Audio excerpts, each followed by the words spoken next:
నమస్తే ఆర్వీఎస్ న్యూస్కి స్వాగతం. ఈనాటి వార్తా విశేషాలు చూద్దాం. Monuments authority chairman Kishore Kumar Basha గారిని మర్యాదపూర్వకంగా కలవడం జరిగింది. ఈ సందర్భంగా రెండవ కామావరుడు నిర్మించిన అంతర్జాతీయ శిలా సంపద కలిగి ఉన్న శ్రీ ముఖలింగ ఆలయ నిర్వహణపై నిర్లక్ష్యంతో శిల్ప సంపద శిథిలమై పెచ్చులూడిపోతోంది. పలు శాసనాలు కనుమరుగైపోతున్నాయి. కారవేలుడు రూపొందించిన హతిగుంప శాసనంలో ఉపశాసనాలు ఇక్కడ ప్రకారాలపై లిఖించబడ్డాయి. శిల్పాలపై చెక్కబడిన పాలీ భాషలు సగానికి పైగా చెరిగిపోయాయి. ఇప్పటికే పలుమార్లు అమరావతి సర్కిల్ మాన్యుమెంట్స్ వారికి సంప్రదించినప్పటికీ ఫలితం లేకపోయింది. తక్షణమే ప్రాచీన శిలా సంపదను కాపాడాల్సిన అవసరం ఉంది. నా సమక్షంలోనే అమరావతి ఏఎస్ఐ సూపరింటెండెంట్ వర్యులకు ఫోన్ చేసి తక్షణమే మాన్యుమెంట్ కాపాడాలని చెప్పడం జరిగింది. శ్రీముఖ లింగేశ్వరాలయ ప్రధాన అర్చకులు నాయుడు గారి రాజశేఖర్. దక్షిణ కాశీగా పేరుగాంచిన శ్రీ ముఖలింగేశ్వర ఆలయ విశిష్టతపై ప్రముఖ నిర్మాణ సంస్థ శ్రీదేవి పిక్చర్స్ ఆధ్వర్యంలో శ్రీముఖలింగేశ్వర క్షేత్ర మహత్యం అను చలనచిత్రాన్ని నిర్మించేందుకు అంగీకరించారు. ఆలయ ప్రధాన అర్చకులుగా నేను రచించిన కథనం మేరకు శతచిత్రాల కన్నడ దర్శకుడు ఓం సాయి ప్రకాష్ చలనచిత్ర దర్శక నిర్మాణం అంగీకార పత్రాన్ని పంపించడం జరిగింది.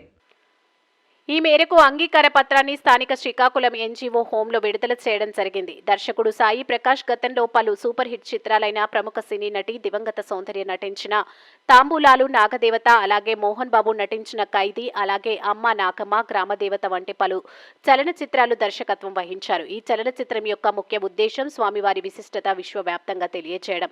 చలనచిత్ర ట్రైలర్ సెప్టెంబర్ నెలలో విజయదశమి తదుపరి బెంగళూరులో ట్రైలర్ షూటింగ్ ప్రారంభిస్తున్నారు. ఈ చలనచిత్రానికి మెగాస్టార్ చిరంజీవి గారిచే దర్శకుడు ముహూర్తం క్లాప్ కొట్టించనున్నారు. ఈ చలనచిత్రంలో శ్రీముఖలింగేశ్వరుని పాత్రలో ప్రముఖ సినీ నటుడు సుమన్, వారాహి అమ్మవారి పాత్రలో భానుప్రియ నటించనున్నారు.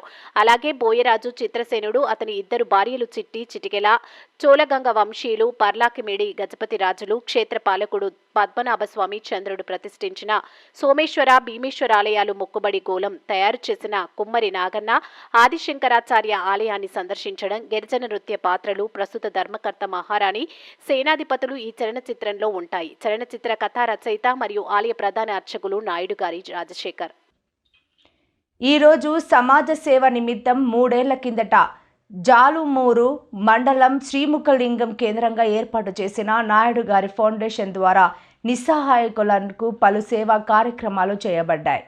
నాయుడు గారి ఫౌండేషన్ 3 ఏళ్లు పూర్తయిన సందర్భంగా మాకు తాతగారైన స్వర్గీయ రామ్మూర్తి నాయుడు వర్ధంతి సందర్భంగా శ్రీముఖలింగంలో నిరుపేద దివ్యాంగులకు, వృద్ధులకు, నిస్సహాయులకు వస్త్రములు, పండ్లు, రేషన్ కిట్లు పంపిణీ చేస్తారు. సమాజంలో సేవలకు కొంత సమయాన్ని యువత కేటాయించాలి. ఈ సందర్భంగా ప్రతి నెల ఇక నుంచి ఒకరోజు తన శక్తి కొలది నిరుపేదలకు నాయుడు గారి ఫౌండేషన్ కొంత సమయం దాన ధర్మాలకు వెచ్చిస్తున్నాము.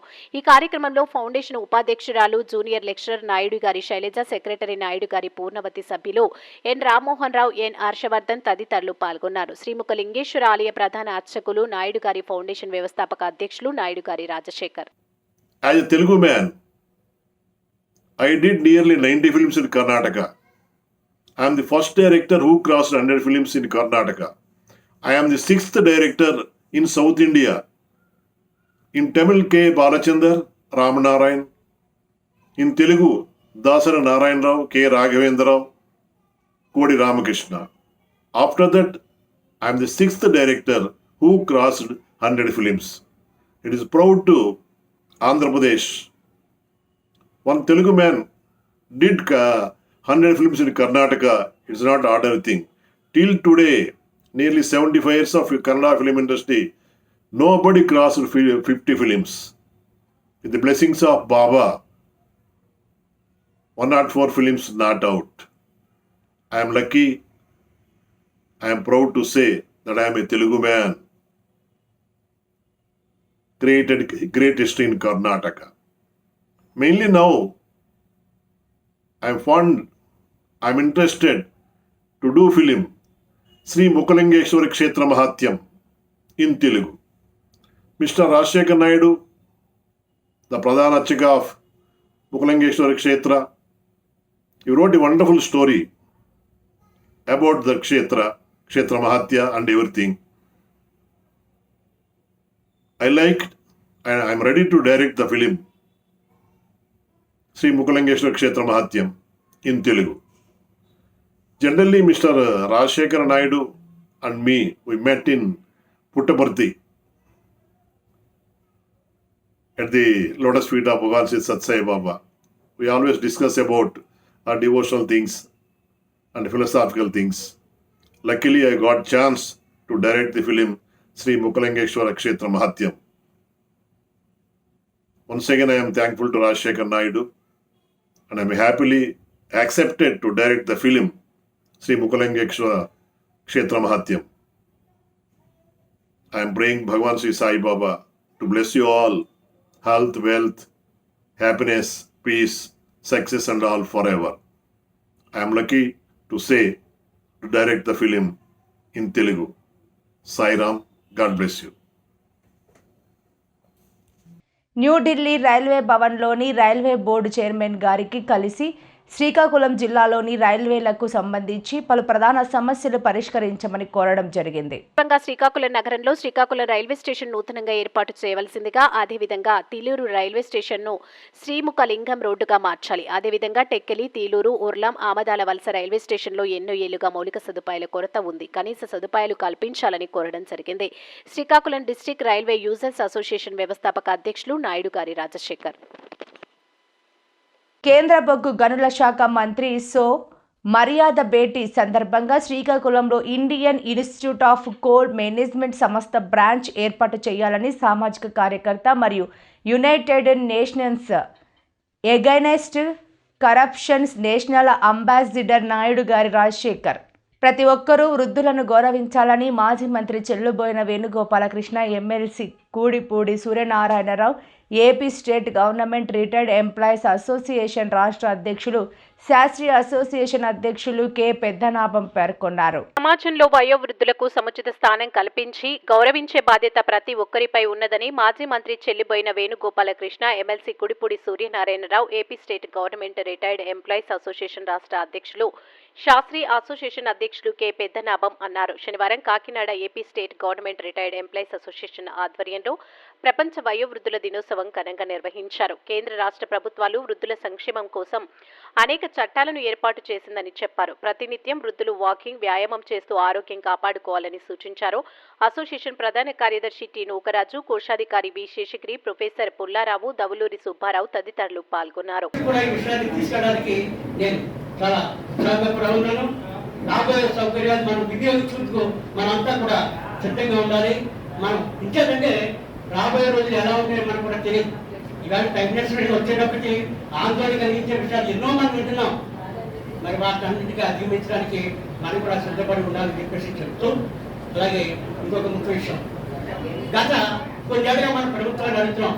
ఈ డే ఏదైతే ఉందో ప్రపంచ వయోవృద్ధ దినోత్సవం ప్రభుత్వ పరంగా చేయాలి అని చెప్పేసి ప్రభుత్వానికి కోరడం కూడా జరిగింది. ఇవాళ శుభ పరిణామం ఏంటంటే తిరుపతిలో ఆంధ్రప్రదేశ్ గవర్నమెంట్ పక్షాన కలెక్టర్ గారి ఆధ్వర్యంలో అక్కడ మన అసోసియేషన్ బిల్డింగ్ లో, Andhra Pradesh state retired employees association building లో ఈ కార్యక్రమాన్ని ఇవాళ వాళ్ళు నిర్వహిస్తున్నారు. అందరూ ఐఏఎస్ గారు కట్టడవుతున్నారు. ఆ కార్యక్రమం వాళ్ళు సమస్తమైన ఖర్చులు పెట్టి మన వాళ్ళని అందరినీ ఆలోచిస్తూ మన పెట్టాలని మన సంఘానికి ఒక గర్వకారణం. రిజిస్టర్ పెట్టడం జరిగింది. ఆ రిజిస్టర్ మన నరసరావు గారు ఉంటుంది.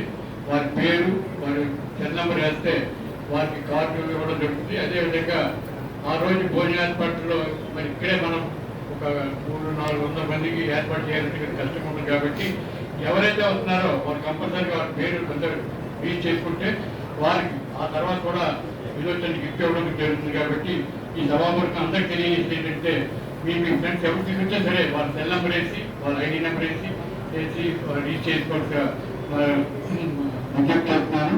అదేవిధంగా మన ఇంకొక ఈరోజు అనుకోకుండా వచ్చిన వ్యక్తి డాక్టర్ కేపీ రావు.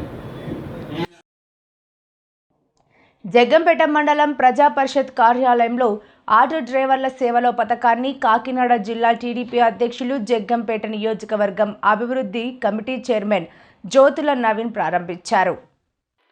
ముందుగా రావులమ్మ నగర్లోని తెలుగుదేశం పార్టీ కార్యాలయం నుంచి ఆటో డ్రైవర్లతో కలిసి జ్యోతుల నవీన్ ఆటో నడుపుతూ ఆటో ర్యాలీగా మండల ఆఫీస్కు చేరుకున్నారు. అక్కడ ఏర్పాటు చేసిన సభకు జగ్గంపేట మండల టీడీపీ అధ్యక్షులు జీనుమణి బాబు అధ్యక్షత వహించగా ముఖ్య అతిథిగా హాజరైన జ్యోతుల నవీన్ ఆటో డ్రైవర్లకు చెక్కులు పంపిణీ చేశారు.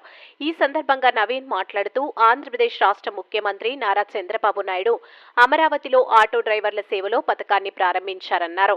తొలి ఏడాది రాష్ట్ర వ్యాప్తంగా 2,90,669 మంది డ్రైవర్లకు ఆర్థిక సాయం జరిగిందని, జగ్గంపేట నియోజకవర్గంలో 1,688 మందికి ఈ పథకం ద్వారా లబ్ధి చేకూరిందని, ఇంకా 139 మంది అనర్హుల జాబితాలో ఉన్నారని, వారికి కూడా న్యాయం చేసే విధంగా చర్యలు చేపట్టాలని స్పెషల్ ఆఫీసర్ సత్యనారాయణకు నవీన్ తెలియజేశారు. ఆటో, క్యాబ్, టాక్సీలను సొంతగా కలిగి ఉండి వాటిని నడుపుకుంటూ కుటుంబాలను పోషించుకునే డ్రైవర్లకు 15,000 రూపాయల చొప్పున ఆర్థిక సాయాన్ని కూటమి ప్రభుత్వం అందించడం జరుగుతుందని తెలియజేశారు. వర్గమని ఆటో డ్రైవర్లందరికీ ఇళ్ల స్థలాలు ఇచ్చేందుకు ప్రభుత్వం ద్వారా కృషి చేస్తామన్నారు. ఈ కార్యక్రమంలో కూటమి నాయకులు, ప్రజాప్రతినిధులు, అధికారులు అధిక సంఖ్యలో పాల్గొన్నారు. భవిష్యత్తుకు ఉపయోగపడే విధంగా చాలా కంపెనీలు కూడా తీసుకురావడం జరిగింది. ఇది ఇలా జరుగుతుండగా సడన్ గా మళ్ళీ 19లో వైసీపీ ప్రభుత్వం రావడం జరిగింది. నమ్మలేని హామీలతోటి, సాధ్యం కాని హామీలతోటి ఈ రాష్ట్ర ప్రజలందరినీ కూడా నమ్మబలికి ప్రభుత్వం ఏర్పాటు చేయడం జరిగింది. జరిగిన తర్వాత ఒక్కసారి మనం చూసుకున్నట్టయితే అరకొర సంక్షేమాలు చాలా చేశారు, కానీ అభివృద్ధిని ఆపేశారు, రోడ్లు వేయడం ఆపేశారు. రోజు కూడా ఏది చూసినా సరే, ఎప్పుడు ఏ ప్రభుత్వం ఏర్పడినా సరే 1వ తారీఖు కల్లా ప్రభుత్వ ఉద్యోగాలు జీతాలు ఇచ్చే పరిస్థితి నుంచి ఎప్పుడు వస్తాయి మహానుభావులు అనేదానికి దిగజారిపోయారు. ఏది చూసినా సరే పోలవరం ఆపేశారు. తీరా చూసేటప్పటికి 10 లక్షల కోట్ల రూపాయల అప్పు ఈ రాష్ట్ర ప్రజల నెత్తి మీద పెట్టేసిపోవడం జరిగింది. మళ్ళీ కూటమి ప్రభుత్వం చంద్రబాబు నాయుడు గారు, పవన్ కళ్యాణ్ గారు, బీజేపీ మోడీ గారు సహకారంతో ఈ రాష్ట్రంలో కూటమి ప్రభుత్వం ఏర్పడిన తర్వాత ఈ ఆర్థిక ఇబ్బందులన్నింటినీ కూడా అధిగమించుకుంటూ మళ్ళీ రోడ్లు వేయడం జరిగింది. మళ్ళీ పోలవరాన్ని పునఃప్రారంభించడం జరిగింది. మళ్ళీ సంక్షేమాల్ని ముందుకు తీసుకెళ్లడం జరుగుతుంది. దాంట్లో భాగంగానే ఈ సంక్షేమ పథకాల్లో ఫ్రీ బస్ ఇవ్వడం జరిగింది. ఫ్రీ బస్ ఇవ్వడం వల్ల చాలా మంది ఆటో సోదరులకి ఇబ్బందికరమైన పరిస్థితి. కానీ ఈరోజు మనం చూసుకున్నట్టయితే పెన్షన్లు ఇస్తున్న రాష్ట్రంలో, దేశంలోనే ఏ రాష్ట్రంలోని కూడా ఇవ్వని విధంగా 4,000 రూపాయలు పెన్షన్లు ఇస్తున్నాం. ఆ పెన్షన్ లో ఒక భాగస్వామి మీ కుటుంబంలో కూడా ఉండుంటారు. ఫ్రీ సిలిండర్ ఇచ్చాం. ఆ ఫ్రీ సిలిండర్ లో కూడా మీ కుటుంబంలో ఒక వ్యక్తి ఉండుంటారు. అదే విధంగా ఫ్రీ బస్సు, మీ ఆడోళ్ళు కూడా ఫ్రీ బస్ ఎక్కి ఈ రోజు మీరు ఏ ఫంక్షన్కి వెళ్ళాలన్నా, ఏ విధమైన వెళ్ళాలన్నా సరే చాలా ఖర్చుతో కూడుకున్న పని. ఇది మామూలు వ్యక్తులకు అర్థం కాదు. ఒక బడ్జెట్ తోటి ప్రణాళికను రూపొందించుకొని ఒక ఉద్యోగం చేసి మహిళకు కానీ, లేకపోతే ఫంక్షన్లకు వెళ్ళే మహిళకు కానీ, లేకపోతే ఇతరత్ర అవసరాలకు వేరే చోటకి తప్పనిసరి పరిస్థితుల్లో వెళ్లాల్సిన మహిళలకు కానీ ఈ ఫ్రీ బస్సు అన్నది ఎంత ఉపయోగమో వాళ్ళకి తెలుస్తుంది. ఒక్కసారి మనం కూడా దాన్ని ఆలోచించాల్సిన అవసరం ఉంది ఖచ్చితంగా. అదేవిధంగా తల్లికి వందనం, ఈ ఆటో సోదరుల్లో కూడా చాలా మంది పిల్లలకు పడి ఉంటుంది. అంటే మేము ఇబ్బందుల్లో ఉంటే మీరు ఇవన్నీ ఇచ్చారు అని ఎందుకు చెప్పారులందరికీ కూడా పేరు పేరున నా హృదయపూర్వక నమస్కారాలు తెలియజేసుకుంటూ, ఇక్కడికి విచ్చేసిన మీ అందరికీ కూడా పేరు పేరున నా హృదయపూర్వక నమస్కారాలు తెలియజేసుకుంటున్నాను సోదరులారా. పత్రికా విలేకరికి ప్రత్యేకమైన ధన్యవాదాలు తెలియజేసుకుంటూ, అతి ముఖ్యంగా ఆటో సోదరులు తన జీవన శైలిలో రోజు కూడా ప్రమాదంతో ముడిపడిన ప్రయాణం మీది. రోడ్డు ఎక్కారంటే మళ్ళీ ఇంటికి వెళ్ళే వరకు కూడా ఎలా వెళ్తాం అన్నది ఇంటి దగ్గర అందరికీ కూడా ఇబ్బందికరమైన పరిస్థితే. అటువంటి జీవన శైలి మీరు సాగిస్తున్నారు. ఆ ఒడిదుడుకుల్లో ఇంకా ప్రభుత్వం తీసుకున్న నిర్ణయానికి ఫ్రీ బస్సులో ఇంకా మీకు కొత్త కష్టాన్ని లేని కష్టాన్ని తీసుకొచ్చి పెట్టింది. దాన్ని పూడ్చే విధంగా చంద్రబాబు నాయుడు గారి ఆలోచనతో ఈరోజు ఆటో వారి సేవలు అని 15,000 రూపాయలు మీకు ఇవ్వడం జరుగుతుంది. ఇది మీ కంటి తుడుపు చర్యగానే సరిపోద్ది, కానీ మీ జీవనానికి కానీ జీవన ప్రమాణాలకు కానీ పెంచడానికి సరిపోదని మా అందరి ఆలోచన కూడా. కానీ ఒక్కసారి బాధ్యత గల పౌరులుగా, ఈ రాష్ట్రం గురించి ఆలోచించే పౌరులుగా, భావి తరాల భవిష్యత్తుని కాపాడే దిశగా మన అందరి ఆలోచన కూడా ఉండాలి. అంటే ఒక్క నిమిషం మన చంద్రబాబు నాయుడు గారి గురించి తెలుసుకోవాల్సిన అవసరం ఉంది. ముందు ఎన్ని చేసినా, హైటెక్ సిటీ నిర్మించినా, ఉమ్మడి రాష్ట్రంలో ఏ పనులు చేసినా సరే రాష్ట్రం విడిపోయింది.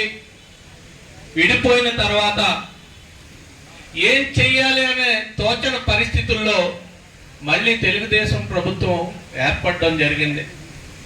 ఏర్పడే సమయానికి 25,000 కోట్ల రూపాయలు, లక్షల కోట్ల రూపాయలు లోటు బడ్జెట్ తోటి, 1,25,000 కోట్ల రూపాయలు అప్పుతోటి, నిలువ నీడ లేకుండా ప్రభుత్వ పాలనని ప్రారంభించడం జరిగింది. ఆ ప్రారంభించడం దగ్గర నుంచి కూడా రాజధానిని నిర్మించుకున్నాం, రాష్ట్రంలో రోడ్లు వేసుకున్నాం, పోలవరాన్ని 70% పైగా పూర్తి చేసుకున్నాం. అదే విధంగా సంక్షేమాన్ని, అభివృద్ధిని కూడా. కాకినాడ జిల్లా సామర్లకోట వైఎస్ఆర్ పార్టీ ఎంపీపీ బొబ్బరాడ సత్యబాబు వల్ల ప్రాణహాని ఉంది. సామర్లకోట ఎంపీపీ బొబ్బరాడ సత్యబాబు నన్ను వాడుకుని అన్యాయం చేస్తున్నారని సీతారత్నం అనే మహిళా జిల్లా ఎస్పీ కార్యాలయాన్ని ఆశ్రయించింది. గ్రీవెన్స్ లో వినతి పత్రం అందజేసింది. ఈ సందర్భంగా ఆమె మీడియాతో మాట్లాడుతూ తనను 20 సంవత్సరాలు శారీరకంగా వాడుకుని వదిలేశాడు, వేరే మహిళతో అక్రమ సంబంధం పెట్టుకున్నారు, ఏంటి అని అడిగినందుకు నన్ను దూరం పెడుతున్నాడు, నాకు న్యాయం చేయాలని కోరుతుంటే నాపై అత్యాయత్నం చేసేందుకు ప్రయత్నిస్తున్నారు, నాకు ప్రాణహాని ఉంది, నాకు న్యాయం చేయాలని బాధితురాలు కోరుతుంది. దీనిపై ఎస్పీ స్పందిస్తూ న్యాయం చేస్తానని హామీ ఇచ్చారని తెలిసింది. నమస్తే అండి. బొబ్బరాడ సత్యబాబు గారు రేట్లపల్లి అండి. ఆయన ఎంపీపీ గారండి. ఇప్పుడు ఆయన మండలం ప్రెసిడెంట్గా చేసినప్పుడు ఆయన పరిశ్రమ అయ్యారండి 2006లోని. 2006లో పరిశ్రమ అవుతుంది. మా ఇంట్లో అద్దుకుంటూవారండి వేరే వాళ్ళు, వాళ్ళ ద్వారాగానే వచ్చారండి ఆయన. అలా ఆయనతో వచ్చండి. అలాగే నన్ను పరిచయం చేసుకోనండి, నేను మంచి చేసుకున్నాడండి. అలాగా మంచి చేసుకోనండి. ఆయన ఇష్టం వచ్చినట్టు మాట్లాడాడండి. నేను చూస్తాననేసి భర్తనే పిల్లల్ని వదిలేసి వచ్చామన్నాడండి. వచ్చామంటే నీకు పెళ్ళి అయింది కదా, నాకు పెళ్ళి అయింది కదా అని అన్నానండి. అన్న సరే వినలేదండి. ఆయన వినపోయినా నీకు ఎందుకు, నేను చూస్తాను కదా, పోస్కారం పెడతాను కదా అనేసి అన్నాడండి. 2 సంవత్సరంలో 22 సంవత్సరాలు పెట్టి ఆయనతో నేను జీవించానండి. ఆయనతోటి ఉన్నానండి నేను ఇప్పుడు వరకుని. ఎన్ని సంవత్సరాలమ్మా? 22 సంవత్సరాలు. 22 సంవత్సరాలు పెట్టి ఆయనతోటే ఉన్నానండి నేను. ఆయనతోటి ఉండండి. ఇప్పుడు మా మధ్య గారు అలా ఆవిడ పరిచయం అవగానేనండి మా ఆయన పిల్లలతోటి డైవర్ట్ చేసిన తర్వాత ఇంక నేను ఆయనతోటే జీవించానండి 22 సంవత్సరాలు పెట్టి. ఇంకా ఆయనే సరస్వం భర్త అయినా ఇంకా ఆయన ఆత్మతోటే ఉండాలని అనుకున్నానండి. ఆయన కూడా నేను వదలను, నా భార్యకంతా ఎక్కువ చూస్తున్నాను అనేసి అని అన్నాడండి. ఏదన్నా నీకు మంచి వచ్చినా చెడ్డ వచ్చినా నేను చూస్తాననేసి అన్నాడండి. ఇప్పుడు వరకు చూశాడండి. చూసిన తర్వాత మా మధ్య గారండి ఎర్రబాబు పుప్పాలి ఎర్రబాబు అండి, అలా ఆవిడ నెంబర్ కింద చేసేదండి శివకుమారి అండి. దామడపాకలండి. పుప్పాల ఎర్రబాబు అండి, శివకుమారి అండి, పుప్పాల శివకుమారి అండి. వాళ్ళ మొగుడి పిల్లలు గొడవలు అవుతానండి. వాళ్ళిద్దరిని నెంబర్ కింద నిలబెట్టాడండి. వాళ్ళ మిస్సెస్ని, ఆ పిల్లోడిని కూడా ఏదో దేని కింద నిలబెట్టాడండి. అందులో దోడపాకలని వాళ్ళిద్దరిని వాడుకున్నాడండి. వాడుకున్నాక వాళ్ళ మొగుడి పిల్లలు గొడవలు అవుతాయండి. ఇప్పుడు ఆ గొడవలు సెటిల్మెంట్ చేయకుండానండి ఆ అమ్మాయితో ఉంటున్నాడండి. ఆ అమ్మాయితో ఉంటానండి నేను డైవర్ట్ చేసాడండి. ఎందుకు అలా చేస్తున్నారండి, ఇలాగ భర్త చూసిన వాళ్ళందరినీ మీరు ఇలాగ కుటుంబాలు పాడు చేసేయండి, ఇలా భర్త చూసిన ఉంచుకుంటారని నేను అన్నానండి. ఆ మాట అంటేనండి ఆయనేమో వేరే రకంగా తీసుకొనండి, అమ్మ తల్లి నీకు దండమమ్మ నన్ను వదిలేయమ్మ అనేసి అంటున్నాడండి. నేను ఎందుకు వదిలేస్తానండి, ఏ కారణంతో వదిలేవాలి, మరి మీరు చూస్తానన్నారు కదండి, మీ వల్ల నా కుటుంబం నాశనం అయిపోయింది కదా అని అన్నానండి. నేను అన్నీ సరేనండి. ఆయన వినలేదు. పోయినానండి లేదు అనేసి అని అన్నాడండి. నన్ను కొట్టుతాం తిడతామనండి. ఫోన్ చేస్తుంటే బ్లాక్లో పెట్టేస్తున్నాడండి. ఆ అమ్మాయితో ఎందుకు మాట్లాడుతున్నావు, నువ్వు ఎందుకు తిరుగుతున్నావు అని అంటున్నానండి. ఆ అమ్మాయితో ఎక్కడ పడితే అక్కడికి తిరుగుతున్నాడండి. ఆ అమ్మాయితోటి నేను కథమాలు అదే అడుగుతున్నానండి, ఆ విషయం అడుగుతున్నానండి. ఇలా చేస్తున్నాడండి అతను, ఇష్టం వచ్చినట్టు చేస్తున్నాడండి. ఫోన్ బ్లాక్లో పెట్టేసాడు. బ్లాక్లో పెట్టేసిన తర్వాత వేరే నెంబర్ నుంచి చేస్తే నువ్వు పద్ధతిగా ఉండదు చేస్తేనే అన్నాడండి. ఒకసారి అండి షాప్ కాడికి వెళ్ళానండి. ఆయన షాప్ కాడికి వెళ్తేనండి లక్ష్మీ శరణ్య టైల్ షాప్ అండి. లక్ష్మీ శరణ్య టైల్ షాప్ అండి. షాప్ కాడికి వెళ్ళానండి. వెళ్తేనే ఆయన నేను మాట్లాడుకుందాం కదని వెళ్ళామండి. ఇలా గొడవ అవుతుంటేనే నేను ఏ తప్పు చేయలేదు అనేసి అన్నాడండి. నేను ఏ తప్పు చేయలేదంటే నువ్వు తప్పు చేసావు, నువ్వు ఎంత చేయలేదు, నువ్వు మాట్లాడుతున్నావు కదా, ఫోన్ మాట్లాడుతున్నావు, ఇప్పుడు డైరెక్ట్గా మాట్లాడుతున్నావు కదా ఆ అమ్మాయితో నేను అన్నానండి నేను అనేసి అన్నేసరండి. వినలేదండి, నేను చేయలేదు, నేను తప్పు చేయలేదని అంటున్నాడండి అతను. నేను తప్పు చేయలేదు అంటేంటండి, ఇది మీరు మాట్లాడుతున్నారు కదండి, ఎక్కడ పడితే అక్కడ తీసుకెళ్తున్నారు కదండి, లాయర్ దగ్గర తీసుకెళ్తున్నారు, కోర్టుకి తీసుకెళ్తున్నారు అనేసి నేను చెప్పానండి. అయినా సరే వింటలేదండి ఆయన. వినకపోతే నన్ను వదిలేయమ్మా, నేను నా మానాన్ని బతుకుతాను, నీ మానాన్ని బతుకాను అంటున్నాడండి. ఇప్పుడు నా కాపురం పోయిందండి, పిల్లలు దూరం అయిపోయి, కుటుంబం దూరం అయిపోయి అనాదిగా బతుకుతున్నానండి. అతను ఏమి న్యాయం చేస్తలేదండి నాకు ఏది కూడా. అతని వల్ల నేను అన్నట్లకి ఇదైపోయానండి. అతను న్యాయం చేయాలి. అతను మరి ఏమనుకుంటున్నారో నాకు తెలియదండి ఇప్పుడు వరకుని. కానీ అతని తరపున నాకు న్యాయం జరగాలి. మరి అతను ఏం చెప్తారో నాకు తెలియదండి అనేసి నేను అనుకుంటున్నానండి. మీ దగ్గర ప్రూఫ్లు ఏమున్నాయండి? వాయిస్ టికెట్లు ఉన్నాయండి నా దగ్గర. వాయిస్ టికెటింగ్ అది ఉన్నాయండి. ఆయన ఫోటోస్ ఏమున్నాయి మీ దగ్గర దించుకున్నాయి అలా బయట ఎక్కడ ఉన్నాయండి, ఇంటి దగ్గర ఉన్నాయండి, ఫోటోలు ఉన్నాయండి. అయితే ఫోన్లో లేవా? లేవండి. వాయిస్ టికెట్లు అది ఉన్నాయండి. ఆయన ఏం మాట్లాడండి, ఓ పెద్ద మనిషి ద్వారా మాట్లాడితే సమస్త నేను చూస్తాను, నీకు ఏ కష్టం వచ్చినా సుఖం వచ్చినా అని కూడా చెప్పాడండి వేరే పెద్ద మనిషి దగ్గర. అయినా సరే అండి ఇప్పుడు ఆయనకి నాలోని మాట్లాడతలేదండి. 3 నెలలు పెట్టి ఆయన ఫోను బ్లాక్లో పెట్టేసుకుని ఇంకా నాతోటి డైవర్ట్ చేసినట్టు మాట్లాడుతుందండి. నేను ఎంతమంది చెప్పినా కూడా లెక్క చేస్తలేదండి అసలనే. కానీ నాకు న్యాయం జరగాలేనండి. పోలీస్ స్టేషన్కి కూడా వచ్చానండి. నేను పోలీస్ స్టేషన్కి వచ్చానండి. ఇప్పుడు మళ్ళీ న్యాయం జరగాలని మీకు చెప్పుకుంటున్నానండి. నేను నాకు కేసు పెట్టారండి, కేసు పెట్టానండి. ఎస్సీ గారికి ఇచ్చానండి, సీఏ గారికి. అయితే సీఏ గారు చూస్తానమ్మని అన్నారండి. ఆయన వస్తే మాట్లాడదామని చూస్తున్నామండి. కానీ ఆయన రావట్లేదండి, ఏదో టొంకెట్టేస్తున్నాడండి ఆయన. ఇప్పుడు కూడా అదే చేశాడండి, నన్ను కొడతాం తిడతాం కూడానండి. నన్ను ఇంట్లోంచి బయటికి రాకుండా ఇంట్లోనే నన్ను మనుషులు పెట్టండి బెదిరింటున్నాడండి. బెదిరించి నేను ఇలా చేస్తాను అలా చేస్తానని అంటున్నాడండి. నువ్వు ఎక్కడన్నా చెప్పినా చేసినానని నాకు పొరుగు పోతుంది, నాకు పిల్లలు ఉన్నారు, నా కుటుంబం ఉందని చెప్తున్నాడండి ఆయన. కానీ నాకు న్యాయం జరగాలని నేను ఇక్కడికి వచ్చానండి. నాకు ఎలా న్యాయం జరుపుతారో నాకు తెలియదు కానండి. కానీ ఇప్పుడు న్యాయం జరగాలని అనుకుంటున్నానండి. మరి ఆయన ఏం చేస్తాడన్నది ఆయనకు తెలియదండి. ఇప్పుడు కంపల్సరీగా ఆయన న్యాయం చేయాలండి అనేసి నేను వచ్చానండి ఇక్కడికి. ఆయన ఏం చేస్తాడో ఆయన్నే చెప్పాలండి, ఆయన నోటితోటి చెప్పాలండి. 22 సంవత్సరాలండి శారీరకంగానే. 22 సంవత్సరాలు పెట్టినండి. ఆ అమ్మాయితోటి ఎందుకు మాట్లాడేవన్న దానికండి నేను డైవర్ట్ చేసి ఉన్నాయండి. అది వాయిస్ టికెట్లు అది ఉన్నాయండి. ఆయన మాట్లాడినవి, ఎవరెవరి దగ్గర మాట్లాడినవి, పెద్ద మనుషుల దగ్గర మాట్లాడినవి ఉన్నాయండి. వాయిస్ టికెట్లు అది ఉన్నాయండి. నాకు న్యాయం జరపాలనేసి నేను. ఈ వార్తలు ఇంతటితో సమాప్తం. నమస్కారం.